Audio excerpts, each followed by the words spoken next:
Bây là con theo rong con theo tâm đi giao qua trang của ta và rô cơ và nhau con theo về đường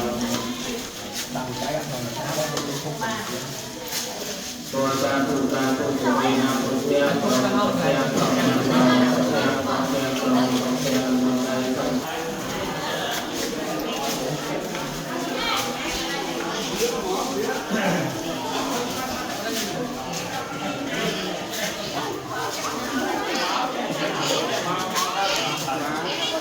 Trời ơi, quá rồi.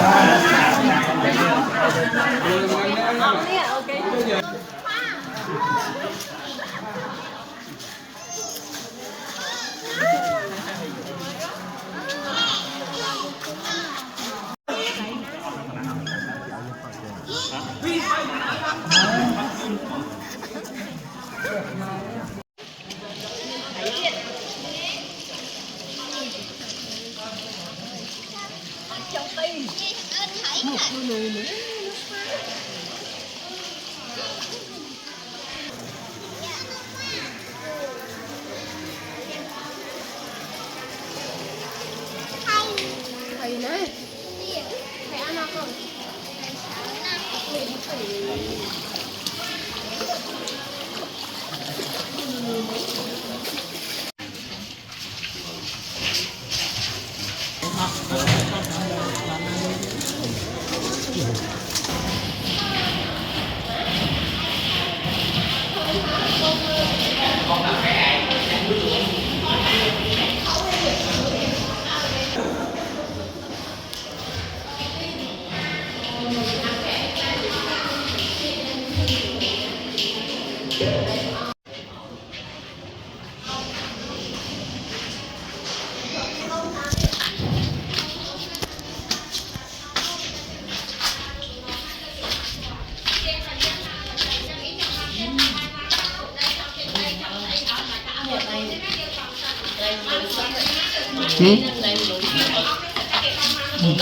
Ở chung ở trong này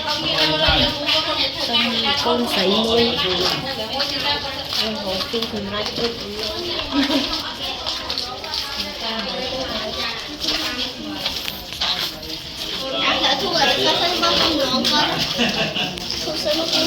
cô chào đi ba là lúc đấy cái trái thì lại biết đây mà làm châu đọc cây mơn lao mà đi lá mà ta cười con trai bây giờ thì ba chợ chung mẹ không cua này lộn lại ở đây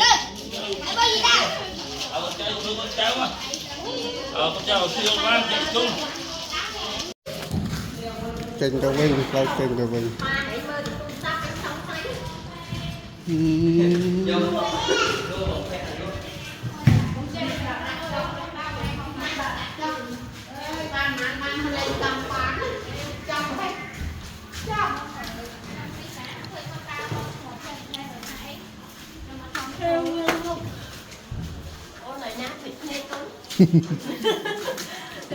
Tụi dây máu á.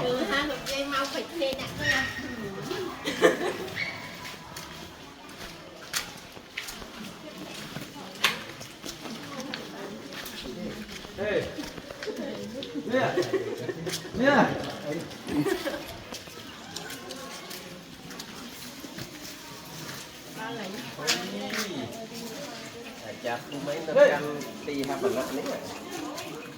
sao bạn nào Bên luôn.